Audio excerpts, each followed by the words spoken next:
El Yasuní es un parque nacional que está ubicado en la Amazonía del Ecuador.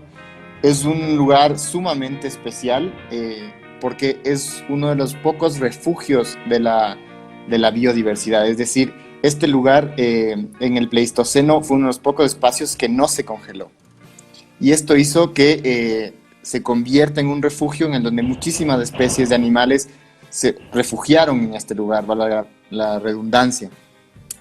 Además de esto, es importante decir que no solamente hay una gran biodiversidad respecto a plantas o, digamos, fauna en general, sino también de seres humanos, en el sentido de que en este lugar habitan pueblos en aislamiento voluntario.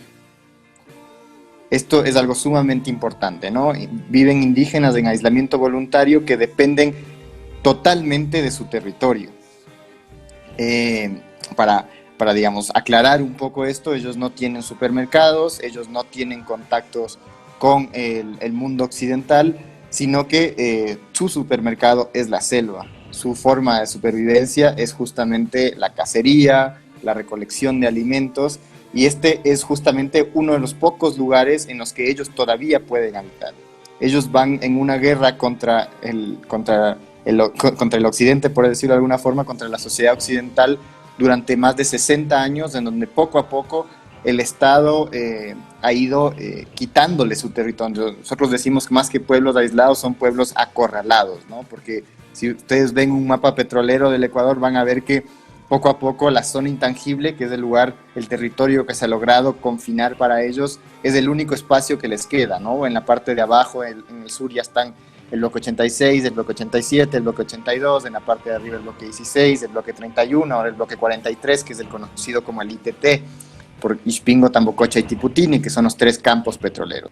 En el 2006 nace una iniciativa desde los grupos justamente ecologistas, desde la gente que venía trabajando por la defensa del Yasuní, y propone al gobierno de ese entonces dejar este crudo bajo tierra para justamente salvar estos pueblos, salvar la gran biodiversidad del Yasuní y al mismo tiempo dejar de emitir gases de efecto invernadero. Entonces nace esta propuesta que se llama Yasuní ITT en el 2006, y esta propuesta la acoge el gobierno y la toma como un mecanismo de campaña. Nosotros ahora, después de varios años, vemos que lo que fue siempre fue eso, ¿no? Una estrategia comunicacional para presentarse ante el mundo como un gobierno verde, como un gobierno que se caracterizaba por ser supuestamente de izquierda.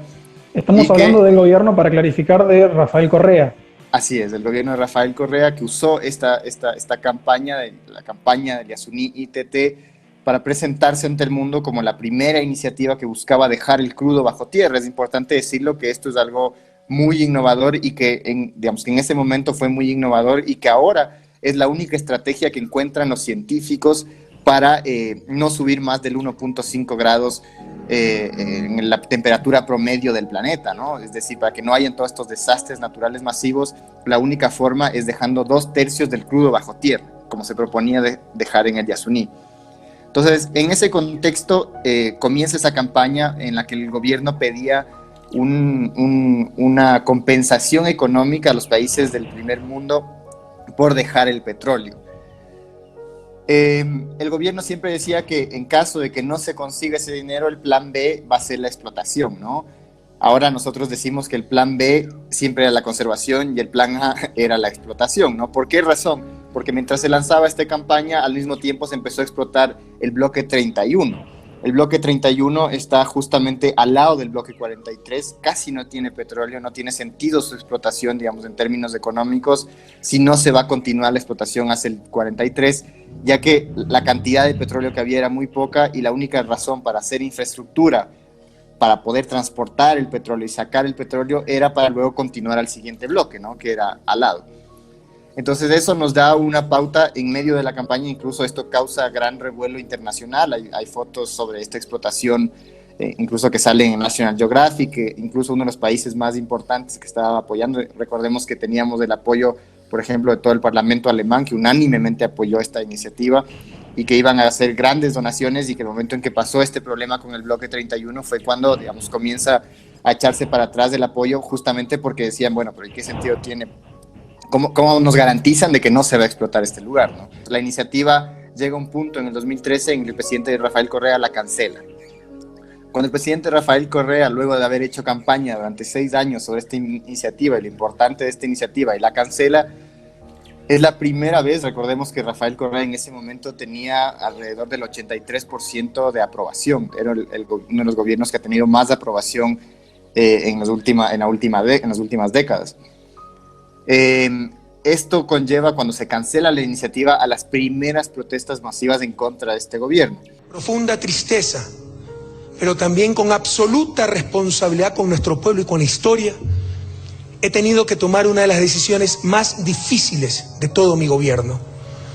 El día de hoy he firmado el decreto ejecutivo para la liquidación de los fideicomisos Yasuní y Teté y con ello poner fin a la iniciativa. En la manifestación, los ciudadanos se enfrentaron con la fuerza pública después de que la policía intentara dispersarlos con gases lacrimógenos. Según las autoridades, las revueltas dejaron cerca de 2 heridos y 4 detenidos que posteriormente fueron liberados. Queremos petróleo, queremos el Yasuní, queremos la muerte, queremos la vida. Y no nos queda más este rato que decir resistencia o muerte, y el pueblo apuesta por la resistencia.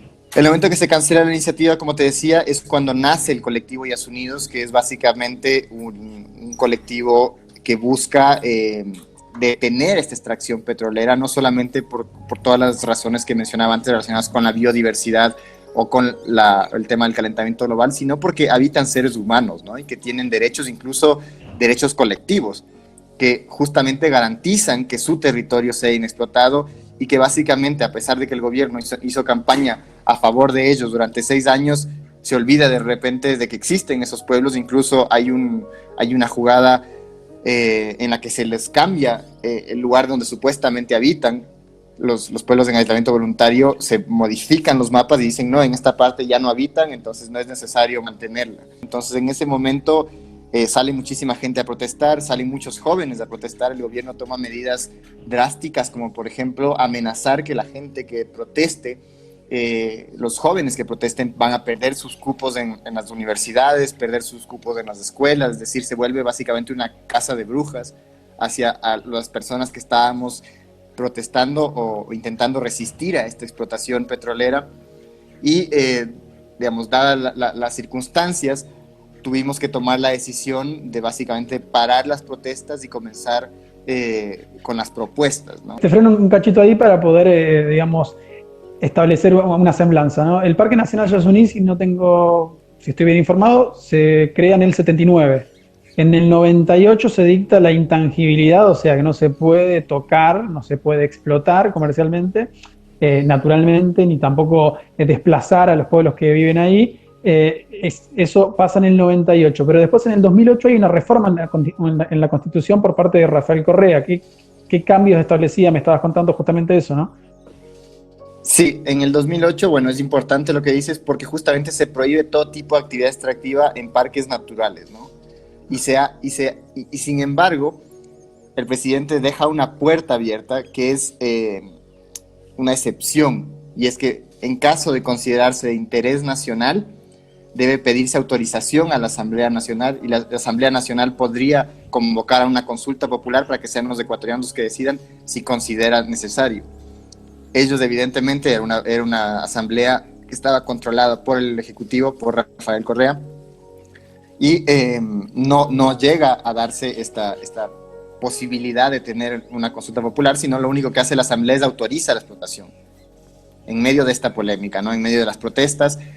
Entonces, esta constitución, por un lado, establece, como te decía, la prohibición, pero deja abierta una puertita para la excepción.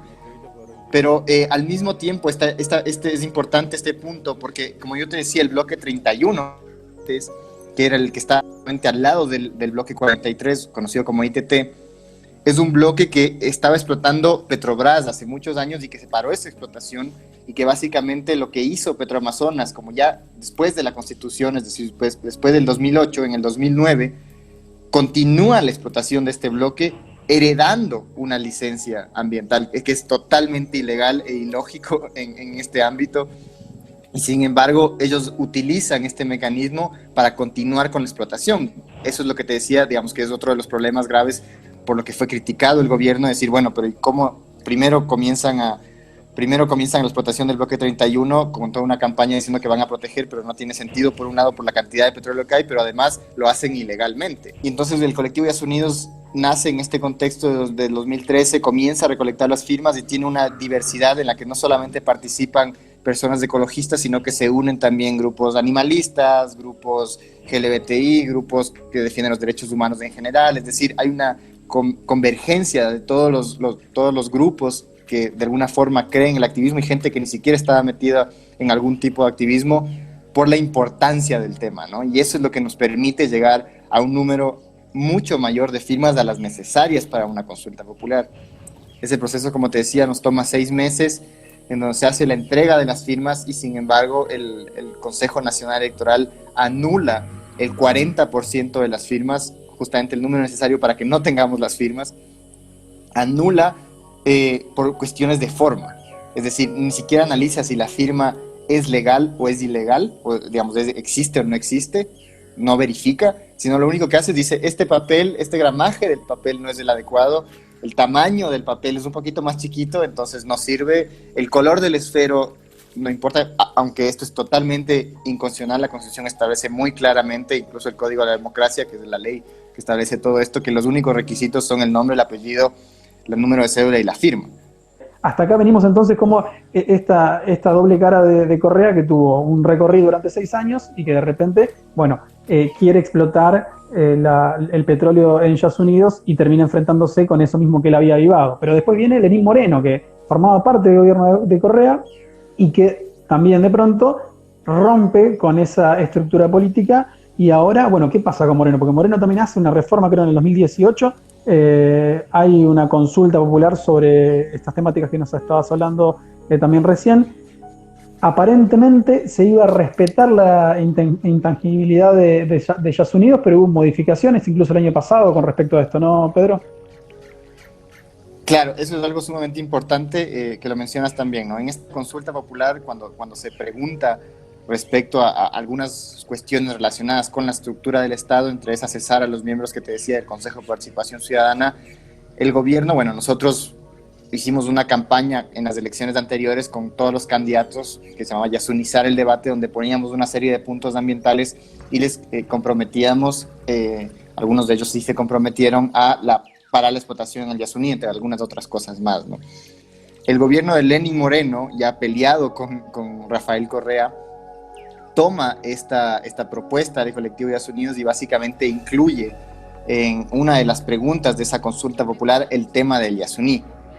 Pero esta pregunta del Yasuní no es la pregunta del colectivo Yasunidos, es una pregunta tramposa en la que no tiene un anexo, en la que no tiene unas instrucciones de cómo se va a cumplir. Es decir, las preguntas de la consulta popular suelen tener una explicación o unos límites que se va a decir de esta forma se va a cumplir, se va a hacer en esta época, en tal momento, de esta forma, ¿no es cierto? Millones de especies, árboles, plantas y animales, así como ese hábitat natural de los pueblos en aislamiento voluntario, se mantenga intacto. Con el sí en la pregunta 7 decimos basta, decimos no a la explotación petrolera en las zonas intangibles. Nuestra Amazonía es una de las mayores riquezas que tenemos. Con el sí en la pregunta 7 seremos los principales promotores del cuidado de la casa común, del cuidado de nuestros hermanos, del cuidado de uno de los sitios más megadiversos del mundo. Seamos entonces los defensores de la naturaleza.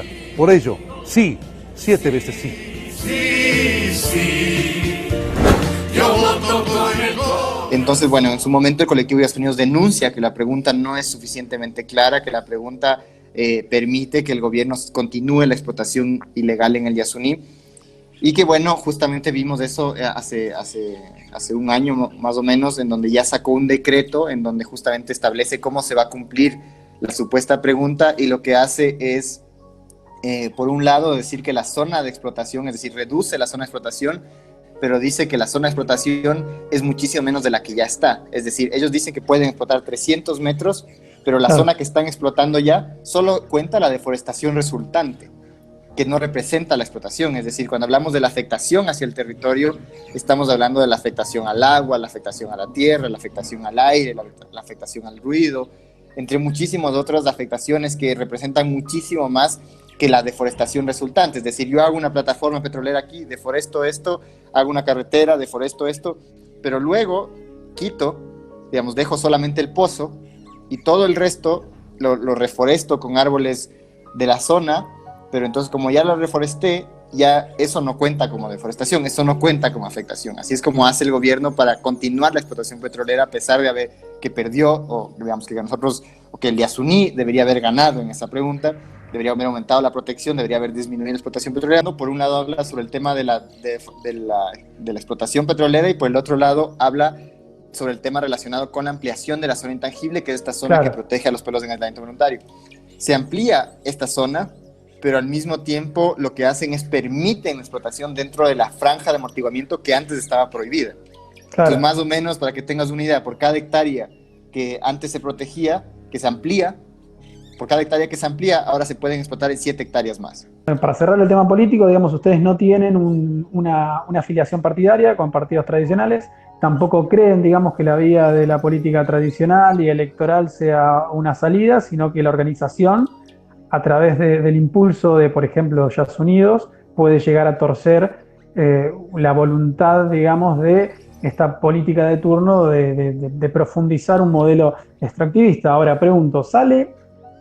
Ahora el fallo aparentemente es a favor de ustedes, tienen que reconocerles esa consulta popular, se tiene que hacer una consulta popular para elegir si se explota los yacimientos petroleros del Yasuní o no se explotan. Bueno, ¿qué pasa si se vota sí y qué pasa si se vota no? Lo que dice la pregunta del colectivo Yas Unidos con el que se recogió las firmas es: ¿está usted de acuerdo en mantener el crudo del Yasuní ITT indefinidamente en el subsuelo, sí o no? Por lo tanto, si ganan la pregunta, que como, bueno, se han hecho varias encuestas sobre este tema, porque es un tema, digamos, que ha traído políticamente y también, digamos, comunicacionalmente a muchos sectores. Se han hecho varias encuestas sobre este tema, han salido en varios periódicos acá, y se ha demostrado que la gran mayoría de los ecuatorianos está a favor de esta teoría de dejar el petróleo bajo tierra, justamente porque entiende el impacto social y ambiental que tiene en nuestro país. Pongamos un hipotético caso malo, negro, oscuro para el Yasuní, que se votara por la explotación petrolera. ¿Qué pasaría ahí? ¿Cuál sería ahí el rol de ustedes? ¿Cómo debería ser esa explotación también? Porque no es, digamos, una explotación irrestricta. Pasando en limpio, entonces, si se llegara a votar por el no y tiene que haber una explotación, teniendo ciertos recaudos en cuanto a la forma, en cuanto a la seguridad de que no haya, digamos, daños colaterales, por decirlo de alguna forma.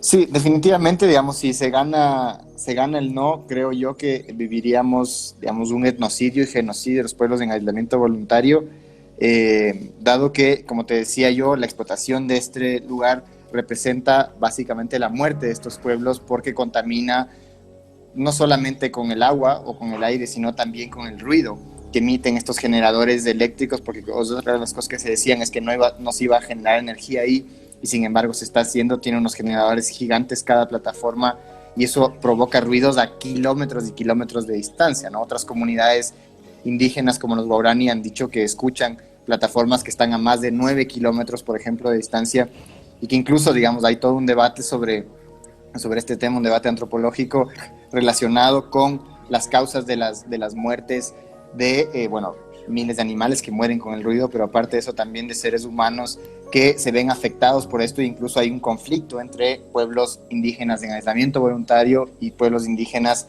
en contacto reciente, que son, por ejemplo, los Guarani, en donde, por ejemplo, hay un caso, entonces se llama Ompure o Buganey, que murieron, donde indígenas en aislamiento voluntario, ellos eran Guarani, y indígenas en aislamiento voluntario se acercaron a ellos y les dijeron que apaguen ese ruido que está sonando, eso que suena ahí, que espanta a los animales, que lo apaguen porque está básicamente impidiéndoles la caza.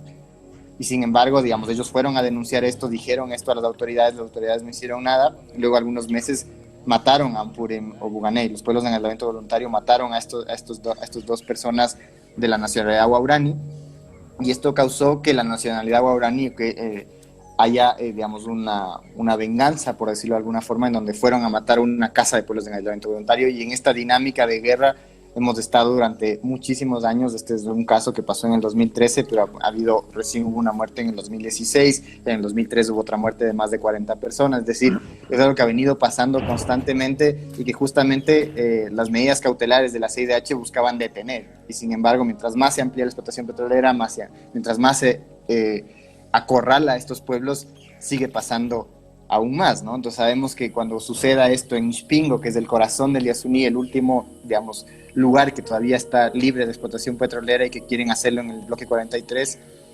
esto terminaría por acabar con los pueblos en aislamiento voluntario. Tampoco se puede mensurar, tampoco no hay censos, no se tiene una idea de cantidad de habitantes hay en 1 millón más o menos de kilómetros cuadrados o de hectáreas.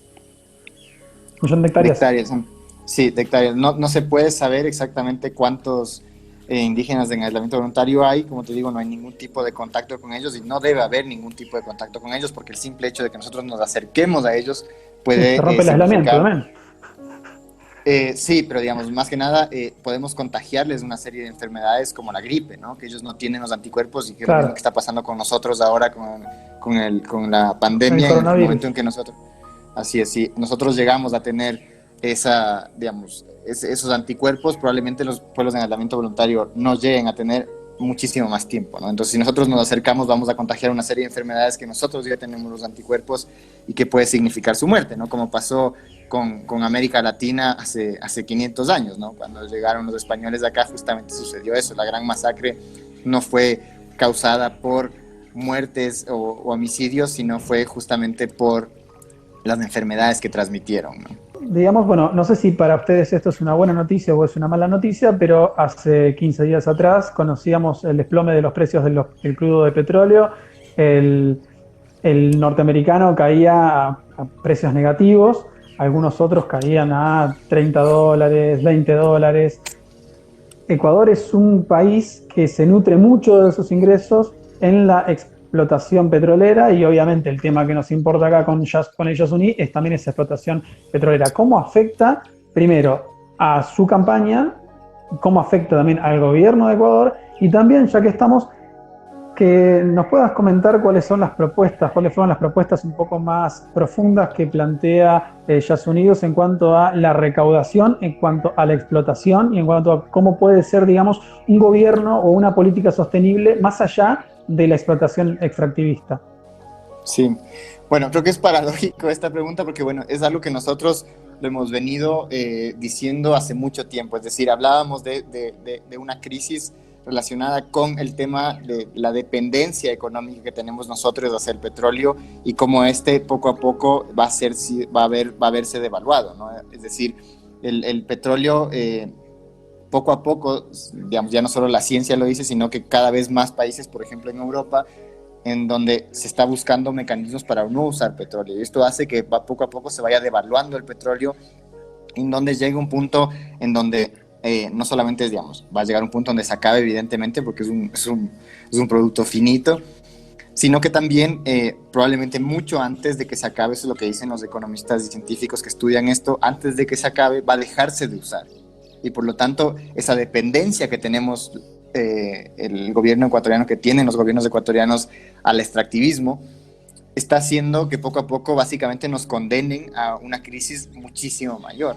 Es decir, el no tener una diversidad de productos de exportación, el no tener un sistema de soberanía alimentaria o un sistema relacionado con otros tipos de economías mucho más verdes o sustentables, hace que el Ecuador se convierta en un blanco aún mucho más fácil que otros países que han diversificado mejor su economía. Lo que se busca, lo que nosotros proponemos como Yasunidos es sí, en algún momento hay que dejar de usar el crudo, hay que dejar de usar los subsidios, hay que quitar los subsidios a los combustibles fósiles y buscar las formas de hacerlo más, digamos, ecológico. Hay que electrificar, hay que buscar una forma de tener energía limpia, pero todo esto es un proceso que es sumamente complejo y largo de llegar, y que en este momento el subsidio a las gasolinas, por ejemplo, en el Ecuador, es sumamente importante para los campesinos, que dependen del transporte de sus alimentos para poder venderlos, y que ya existe una tercerización y una explotación a estos sectores sumamente grave, y hay un olvido por parte del Estado, y que significaría quitar ese subsidio que se buscaba en octubre, empeorar aún más la situación, ¿no? Entonces te hablo sobre este tema porque creo que es sumamente importante aclarar, digamos, cuál es la posición del colectivo de Días Unidos primero sobre el tema relacionado con lo social, ¿no? Creo que, digamos, cuando hablamos nosotros de lo social, hablamos también de lo ambiental y ambas cosas están sumamente relacionadas. Por eso nosotros hablamos de un buen vivir o summa causa y donde buscamos un equilibrio entre los seres humanos y la naturaleza, como también el resto de animales, ¿no? Entonces, eso es lo que se busca y por lo tanto, las alternativas económicas que tenemos a ese desarrollo extractivista y capitalista que hemos visto, pero tiene que haber una voluntad política para hacerlo, ¿no? Y esa voluntad política, lamentablemente, como vemos, está en este momento aliada a los grandes intereses económicos, a los bancos, aliando a las grandes corporaciones de comunicación, entre muchas otras las empresas más ricas del país, que son empresas que ganan, que por ejemplo, una de las propuestas, como te decía, es aumentarle el 1.5% a estos 270 grupos económicos. A estos 270 grupos, solo 270 grupos económicos, se les aumenta el impuesto a la renta, que es el impuesto a lo que ganan, digamos, anualmente. Solo con aumentándoles el 1% se consigue muchísima más plata que lo que se conseguiría explotando el Yasuní. Al igual está la alternativa del turismo, que es algo sumamente importante en el Ecuador, en donde es un país que tiene gran biodiversidad, como muy pocos países en el mundo, donde tiene costa, donde tiene el oriente, donde tiene la sierra, donde tiene Galápagos, donde tiene muchísimas, digamos, intereses turísticos sumamente importantes y que con un turismo comunitario, un turismo ecológico podrían ser sustentables y que además, bueno, hay otras alternativas relacionadas con la diversidad de alimentos, ¿no? En el Ecuador también existe una gran variedad de alimentos, digamos, debería el gobierno buscar formas de fortalecer la producción de alimentos para ser un país con soberanía alimentaria y más bien exportar alimentos agroecológicos a otros países, ¿no? Creo que esas son las alternativas que nosotros como Colectivo de Días Unidos hemos visto en una lista grande de muchísimas otras, ¿no? ¿Son optimistas con lo que vienen? Si hay optimismo, ¿dónde radica ese optimismo? ¿Radica en la lucha? ¿Radica en que se quiebre esa voluntad de los grandes empresarios y los políticos? ¿En que después de esta crisis también haya un terreno fértil como para que broten, digamos, estos reclamos? Digamos, hablándote justamente desde mis privilegios, puedo decirte que puedo pensar que estas crisis pueden tener cosas positivas sin tomar en cuenta todo el daño que representa, ¿no? Pero creo que estas crisis pueden hacer que haya un cambio en la matriz energética, que hay un cambio incluso en el tema monetario, ¿no? En el Ecuador en este momento hay muchos casos de trueque, por ejemplo, ¿no? Se está dando muchísimo el trueque por el tema de la especulación de los alimentos o otro tipo de cosas en lo que productores de la costa y productores de la sierra están intercambiando alimentos como un mecanismo para sobrevivir en esta crisis, ¿no? Y como esto están pasando diferentes cosas a nivel mundial y que esperamos que esto signifique un cambio de paradigma en el que dejemos de ver a la naturaleza como un recurso, en que dejemos de ver a los seres humanos como un esclavo, ¿no? Porque es lo que hace el capitalismo de una manera u otra, enajenando y básicamente convirtiendo en un eslabón más de la cadena productiva a los seres humanos, ¿no? Entonces, si realmente queremos revertir esa situación, tiene que haber una organización social sumamente importante y creo yo que esa organización social está creciendo bastante en estos momentos en los que hay mucha gente que necesita ayuda y hay mucha gente que queremos ayudar, que queremos buscar formas de salir adelante y cambiar ese paradigma de la dependencia al extractivismo y esperamos que así suceda, ¿no?